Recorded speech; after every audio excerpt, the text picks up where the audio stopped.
Hello students, स्वागत करते हैं आपका हमारे यूट्यूब चैनल एएसएससी एजुकेशन पर। आज हम पढ़ने वाले हैं कंजक्शंस या फिर इनको हम कनेक्टिव्स भी कह सकते हैं, योजक शब्द कहलाते हैं। इनका यूज जो है सभी का एक जैसा है। इस तरीके से otherwise, because, that, so that, and, but, और, अनटिल, और भी हैं इनमें काफी सारे। ठीक है, तो हर एक चीज का अपना एक अर्थ है। जैसे कि अदरवाइज, अदरवाइज का अर्थ होता है, यहाँ लिख देते हैं, अदरवाइज यानी कि अन्यथा। अदरवाइज क्या होता है? अन्यथा। बिकॉज, बिकॉज यानी होता है क्योंकि। बिकॉज का मतलब क्या है? क्योंकि। दैट, दैट का मतलब होता है कि। ठीक है, और अगला है सो दैट। सो दैट मतलब है ताकि। पहले इन चार को समझे फिर लिखते हैं। तो अदरवाइज, अदरवाइज क्या है? अदरवाइज यानी होता है अन्यथा। ठीक है, अन्यथा का मतलब जैसे कि वरना। ठीक, उसी तरह से अन्यथा शब्द यूज होता है। बिकॉज, बिकॉज यानी कि क्योंकि। दैट यानी कि दो वाक्यों को जोड़ने के लिए दो वाक्यों के बीच में लगाते हैं दैट। ठीक है, और सो दैट यानी कि ताकि। ये जो कंजक्शंस है, जो योजक शब्द है, इन सभी का यूज होता है दो वाक्यों के बीच में। यानी कि हमको दो सेंटेंस दिए गए होते हैं। जैसे कि एक सेंटेंस ये है, एक सेंटेंस ये लिखा है, एक और एक, दो ऊपर नीचे हो सकते हैं, एक ही लाइन में दोनों सेंटेंस हो सकते हैं। ठीक है, तो दो सेंटेंस है, इसको हमें एक बनाना है, जोड़ना है। तो जोड़ने के लिए किसी न किसी चीज का तो यूज होगा ही। तो यहाँ शब्द जो है, सेंटेंसेस हैं, शब्दों का एक हिस्सा है, या फिर कह ले एक समूह, सेंटेंस, वाक्य। दो दो वाक्यों को जोड़ने के लिए, या सिंगल सिंगल, एक और एक, दो सेंटेंसेस को हम जोड़े तो यूज किसका करेंगे हम? इन्हीं कंजक्शंस का यूज होता है। जब भी हम एग्जाम्स में देखेंगे 9th क्लास से 12th तक, एक ही इनमें से कोई एक आता है। माना कि आया हुआ है अदरवाइज, अदरवाइज का यूज करना है। अदरवाइज यानी कि क्या होता है? अन्यथा। तो नियम क्या रहेगा इन सभी के लिए? एक ही नियम है। बट, एंड और बट, इन दोनों में थोड़ा सा फर्क है, इन दोनों में थोड़ा सा डिफरेंस है। इनके नियम के अकॉर्डिंग है तो नियम एक जैसा, बट थोड़ा एक और नियम एक्स्ट्रा होगा उन दोनों में, वो इनके साथ पढ़ेंगे।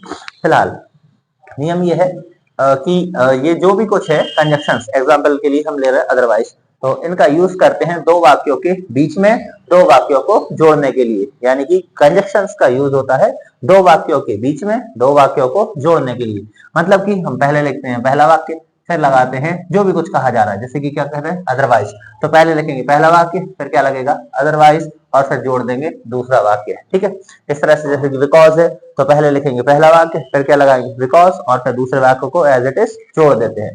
बिकॉज के साथ भी एक और नियम है, उसको भी यहाँ इसके साथ पढ़ने वाले। फिलहाल अदरवाइज को देखें, तो अदरवाइज यानी कि अन्यथा। तो सबसे पहले क्या करना है? पहले लिखते हैं पहला वाक्य। पहला वाक्य क्या है? Walk slowly, walk, walk slowly, full stop. ये मतलब फुल स्टॉप यानी कि एक वाक्य खत्म हुआ। इसके बारे में समझ लें, जितने फुल स्टॉप उतने वाक्य, ये पहचान है। यहां से वाक्य शुरू हुआ, कैपिटलाइजेशन में होता क्या है? पहले कैपिटल लेटर, कैपिटल क्या है? डब्ल्यू, और ये लगा फुल स्टॉप, यानी कि एक वाक्य खत्म हुआ। फुल स्टॉप, पूर्ण विराम, एक वाक्य खत्म हुआ। अब दूसरा वाक्य जब शुरू होगा तो फिर से कैसा लेटर? कैपिटल लेटर, और ये लगा फुल स्टॉप, यानी कि एक और वाक्य खत्म हुआ। तो अगला वाक्य अगर शुरू होता तो फिर से कैपिटल लेटर, फिर फुल स्टॉप, यानी कि फिर एक वाक्य खत्म हुआ। तो नियम के अकॉर्डिंग हम क्या कह सकते हैं कि जितने फुल स्टॉप उतने वाक्य। तो दो फुल स्टॉप है, दो सेंटेंसेस को हमें एक करना है, कंबाइन करना है दोनों को। ठीक है, तो जोड़ने के लिए पहले तो हमने क्या लिख लिया? पहला वाक्य। अब दूसरे वाक्य को हमें जोड़ना है, तो जोड़ने के लिए क्या लगेगा? अदरवाइज, और अदरवाइज में ओ कैसा? स्मॉल। तो हो गया वॉक स्लोली, धीमे चलो, अदरवाइज यानी कि अन्यथा, यू विल फॉल डाउन। अब हमें देखें इस वाले वाक्य को यहाँ जोड़ना है। अदरवाइज के बाद अभी तक हमने फुल स्टॉप नहीं लगाया है, वाक्य खत्म नहीं हुआ है, यानी कि ये जो कैपिटल लेटर है इसको हम नहीं लिख सकते। तो वाई को कैसा करना होगा? स्मॉल। तो दो वाक्यों से जब एक वाक्य बनाएंगे, बीच में कुछ भी लगता है, उसके बाद जो कैपिटल लेटर होता है दूसरे वाक्य वाला, वो कैसा हो जाता है? स्मॉल। तो यहाँ पर यू में बात हो जाएगा स्मॉल, और हो जाएगा यू विल फॉल डाउन। तो सेंटेंस था वॉक स्लोली, धीमे चलो, यू विल फॉल डाउन, तुम नीचे गिर जाओगे या फिर तुम गिर जाओगे। अब हो गया वॉक स्लोली, धीमे चलो, अदरवाइज अन्यथा, यू विल फॉल डाउन, अन्यथा तुम गिर जाओगे। नेक्स्ट है, my father bought a bike for मी, मेरे पिता ने मुझे एक बाइक खरीदी। आई गॉट फर्स्ट डिवीजन, मैंने फर्स्ट डिवीजन पाई, या फिर मैंने प्रथम श्रेणी प्राप्त की। यूज ऑफ बिकॉज, बिकॉज का मतलब होता है क्योंकि, बिकॉज का अर्थ क्या है? क्योंकि। तो बिकॉज का यूज करते हैं दो वाक्यों के बीच में दो वाक्यों को जोड़ने के लिए। इसके साथ एक नियम ये है, जैसे कि कभी भी हम सवाल पूछते हैं कि क्यों, किसी भी तरह का सवाल जिसमें कि क्यों शब्द यूज किया गया है, तो क्यों का जवाब क्या होता है? क्योंकि। तो क्या लगता है? बिकॉज। क्योंकि शब्द बोलने के बाद हम बताते हैं एक रीजन कि कोई भी काम जो किया गया क्यों किया गया, तो क्यों का जवाब क्या हो जाएगा? क्योंकि ऐसी ऐसी बात थी। तो क्योंकि के पीछे यानी बिकॉज के पीछे क्या लगता है? एक रीजन, एक कारण होना चाहिए। तो नियम ये रहेगा कि बिकॉज के पीछे आता है कारण वाला वाक्य। इसमें दो बातें चलती हैं, एक तो कारण होगा, ठीक है, और उसका परिणाम होगा। दो बातें होती, एक परिणाम और दूसरा कारण। कोई कारण था जिसका परिणाम कुछ निकला। दो बातें, एक कारण दूसरा परिणाम। जैसे कि बीमार होने का परिणाम क्या है? कि स्कूल नहीं आए। स्कूल ना आने का कारण क्या है? कि बीमार है। दो बातें, ठीक है। तो एक में होता है कारण और एक सेंटेंस में होता है परिणाम। तो बिकॉज के पीछे आता है कारण वाला वाक्य। तो कारण हम कैसे पहचान पाएंगे? जब हम इसकी हिंदी कर सकेंगे। तो my father bought a bike for मी, मेरे पिताजी ने मुझको एक गाड़ी ली, क्या एक बाइक ली। बाय का सेकंड फॉर्म है बॉट। मेरे पिता ने मेरे लिए एक बाइक खरीदी। आई गॉट फर्स्ट डिवीजन, मैंने प्रथम श्रेणी हासिल की। तो ये वाक्य पहले और ये है सेकंड वाक्य बाद में। तो पहले फर्स्ट सेंटेंस क्या है? My father. बाय का सेकंड फॉर्म क्या है? बॉट। बॉट सेकंड फॉर्म है, यानी कि टेंस कौन सा है यहाँ पर? Past indefinite tense. Past indefinite tense के सिंपल सेंटेंसेस में हेल्पिंग वर्ब नहीं आती और वर्ब का आता है कौन सा form? Second form. My father bought a bike for me, full stop है यहाँ, एक वाक्य खत्म हुआ। दूसरे वाक्य को जोड़ने के लिए क्या लगेगा? बिकॉज। तो ये लगा बिकॉज। अब अभी तक फुल स्टॉप तो है नहीं, यानी कि अगले सेंटेंस को हम कैपिटल नहीं लिख सकते। बट आई को हम कभी भी देखेंगे तो छोटा आई कभी भी इस तरह से नहीं बनाया जाता कि ऐसा बना लिया, है ना। सब्जेक्ट के तौर पर हम इसको यूज करेंगे कैपिटल ही, तो इसे हम कैपिटल ही लिख सकते हैं केवल और केवल आई को। आई गॉट फर्स्ट डिवीजन, तो हो गया I got first division. Okay, तो सेंटेंस हुआ my father bought a bike for मी, मेरे पिताजी ने मुझे एक गाड़ी खरीदी। बिकॉज, क्योंकि आई गॉट फर्स्ट डिवीजन, क्योंकि मैंने प्रथम श्रेणी हासिल की, ठीक है। अब नेक्स्ट है सी वाज इल, वह बीमार थी। She did not come to school, वह स्कूल नहीं आई। अब लगाना है बिकॉज, तो क्या होगा? सी वाज इल, वह बीमार थी। बिकॉज, क्योंकि she did not come to school, क्योंकि वह स्कूल नहीं आई थी। तो मतलब वह स्कूल नहीं आई थी क्यों? मतलब सॉरी, वह बीमार थी, बीमार पड़ी क्यों? क्योंकि उसको स्कूल नहीं आना था। तो ये वाक्य में अर्थ जो है वो गलत हो रहा है, तो हमें अर्थ पहले करके देखना होता है। सी वाज इल, वह बीमार थी। She did not come to school, वह स्कूल नहीं आई थी। तो स्कूल ना आने का कारण क्या है? बीमार होना। इसका मतलब क्या है? कारण वाला वाक्य कहा जाता है पीछे। जब हम बिकॉज लगाते हैं तो बिकॉज के पीछे आता है कारण वाला वाक्य। क्योंकि प्रथम श्रेणी हासिल की, ये कारण है, इसीलिए पिताजी ने क्या की? बाइक दिलाई। अब इस तरह से यहाँ पर वह स्कूल क्यों नहीं आई? क्योंकि वह कैसी थी? बीमार थी। तो ये वाला वाक्य लिखा जाएगा पीछे और ये वाला वाक्य आएगा आगे। तो अर्थ देखना जरूरी है, ठीक है। तो हो गया she did not come to school, she did not come to school. Okay, एक वाक्य हो गया। अब क्या लगेगा? Because. She did not come to school, मतलब कि वह स्कूल नहीं आई थी क्यों? बिकॉज, क्योंकि सी वाज इल। अब जब बिकॉज लिखा है, फुल स्टॉप नहीं लगा हुआ है, तो इस एस को कैसा बनाना होगा? स्मॉल। तो एस बनेगा स्मॉल, सी वाज इल। ये हो गया sentence. She did not come to school because she was ill. अब नेक्स्ट है दैट। दैट कई जगह पर लगता है, तो दैट का मतलब है कि, का में छोटी की मात्रा, ठीक है। तो दैट का यूज हम किस तरह से करेंगे? दो वाक्यों को जोड़ने के लिए, दो वाक्यों के बीच में।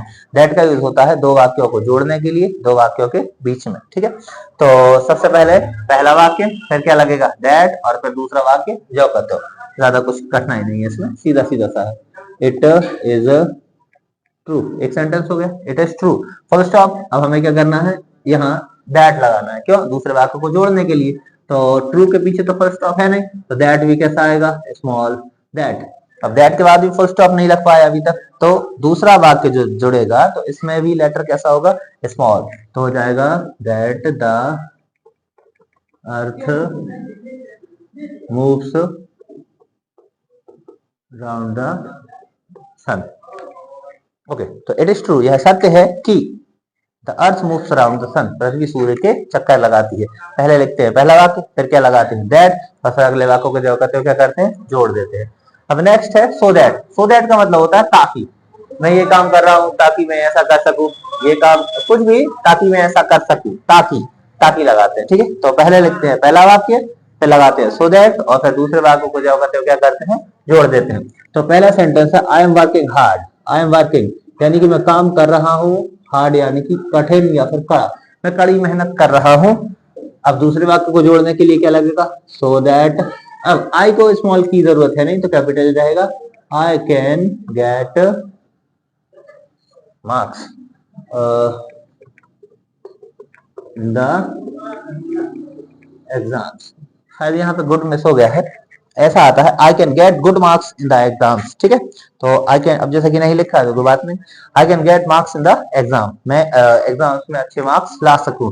यहाँ पे वैसे लिखा होता है good, I can get good marks in the exams. आगे है अब एंड।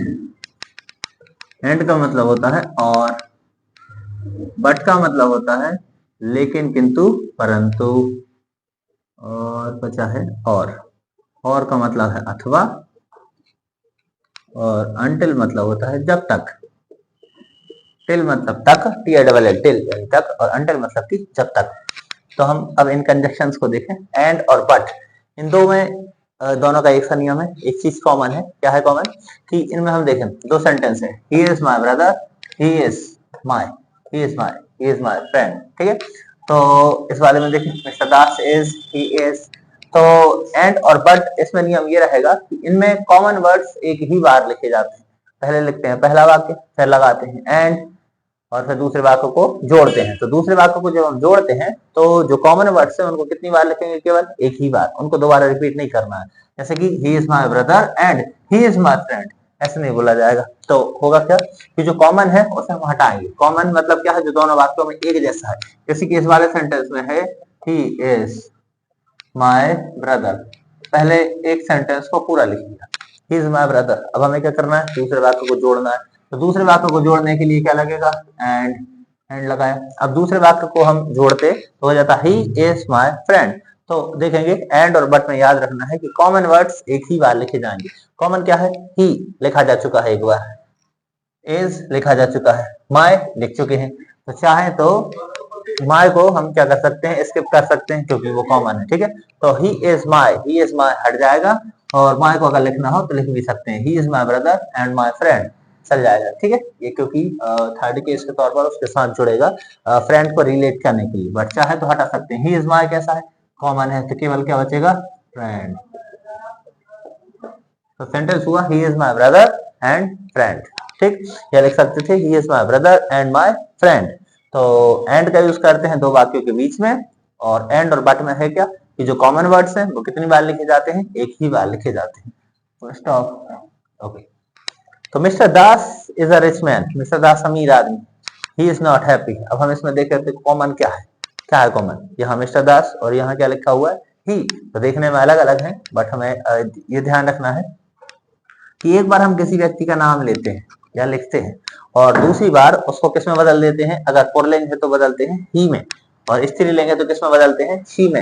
इसका मतलब ये है कि mister Das is a rich man, mister Das is not happy. तो दोबारा से नाम नहीं लिखा जाता, इसीलिए दास को किस में बदल दिया गया है, ही में, क्योंकि पुल्लिंग है, और पुल्लिंग को बदलते हैं किसको, मेल को बदलते हैं ही में।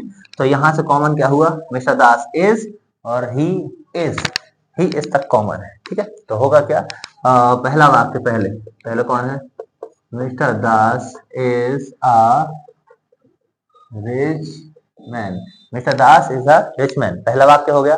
पहला वाक्य लिखते हैं, फिर क्या लगाते हैं, बट लगाते हैं। तो बट जोड़ेंगे, mister Das is a rich man but, अब क्या लिखना है, कॉमन वर्ड्स एक ही बार। तो कॉमन देख लें, मिस्टर दास को ही लिखा गया है, ही इज तो है ही हेल्पिंग वर्ब कॉमन, तो ही इज हट जाएगा, बचेगा क्या, बट नॉट हैप्पी। तो mister Das is a rich man, mister Das अमीर आदमी है, बट नॉट हैप्पी लेकिन खुश नहीं है। अब इनको और समझ ले जरा, ये दोनों ही फिल इन द ब्लैंक्स में भी पूछे जाते हैं, एंड और बट। तो यहाँ तो देखने में हमें समझ में आ रहा है कि दोनों वाक्यों को हमको जोड़ना है, क्या कॉमन है, जो कॉमन है उसको हमने हटा दिया। बट अगर यहाँ पर एंड और बट के नीचे ब्लैंक हो, यहाँ पर एंड यहाँ बट, तो फिर कैसे समझ में आएंगे। ठीक है, तो सीधा सा है, हम दो सेंटेंसेस को पढ़ते हैं, दोनों ब्लैंक के दोनों तरफ के सेंटेंसेस को देखें, अगर कंडीशंस एक सी हैं तो हमें यूज करना है एंड का। जैसे कि वह मेरा दोस्त है, सॉरी वह मेरा भाई है और मेरा दोस्त है, तो स्थिति एक जैसी हो रही। अगर जैसे कि कह दिया जाता भाई मेरा भाई है लेकिन मेरा दुश्मन है, तो भाई है तो दोस्त तो हो ही सकता है, लेकिन दुश्मन अगर हो गया तो स्थिति कैसी हो गई, उल्टी। जैसे कि भाई मेरा दोस्त है और मेरा सबसे बड़ा दुश्मन है, तो और तो नहीं आएगा, दोस्त ऐसे दुश्मन तो होते नहीं, रेगुलर वाली बात तो हो नहीं रही यहाँ। तो अपोजिट बात होगी, तो भाई मेरा दोस्त है लेकिन मेरा सबसे बड़ा दुश्मन है। तो जब स्थिति कैसी हो, उल्टी हो, अपोजिट हो, कि भाई मेरा दोस्त है तो जाहिर है दोस्ती होना चाहिए, दुश्मन तो नहीं होना चाहिए। अपोजिट बात जब होगी तो फिर किसका यूज होता है, बट का। जैसे कि मिस्टर दास अमीर है तो उनके पास सब कुछ होगा तो खुश होना चाहिए, लेकिन खुश नहीं है। तो जब स्थिति उल्टी है तो फिर क्या लगता है, बट। कंडीशंस एक जैसी हैं तो एंड। कंडीशंस अगर उल्टी हैं, ब्लैंक में दोनों तरफ पढ़ के देखेंगे, ब्लैंक के दोनों तरफ कंडीशंस अगर हमें उल्टी नजर आती है, अपोजिट, तो फिर क्या लगता है, बट। ये ब्लैंक में होता है ऐसा, ठीक है। और यहाँ पर क्या है कि जो कॉमन वर्ड्स होंगे बस वो केवल एक बार लिखे जाएंगे, और दोनों वाक्यों के बीच में एंड और बट लगना ही। आगे क्या है, और सबसे आसान है, ये काफी आता है। पहले लिखते हैं पहला वाक्य, तो वर्क हार्ड, एक वाक्य हो गया। दूसरे वाक्य को जोड़ने के लिए क्या लगाते हैं, और दूसरे सेंटेंस का जो पहला लेटर है वाई कैसा हो जाएगा, स्मॉल, और बचेगा यू विल फेल। क्या हो गया, वर्क हार्ड और यू विल फेल, कड़ी मेहनत करो अथवा तुम क्या हो जाओगे, फेल हो जाओगे, ठीक है। तो wait here I come back, यहाँ इंतजार करें, आई कम बैक मैं वापस आऊं, या मेरे वापस आने तक यहाँ इंतजार करें, या फिर वेट हियर यहाँ इंतजार करें, until यानी कि जब तक आई कम बैक मैं वापस लौटूं या फिर मैं वापस आऊं।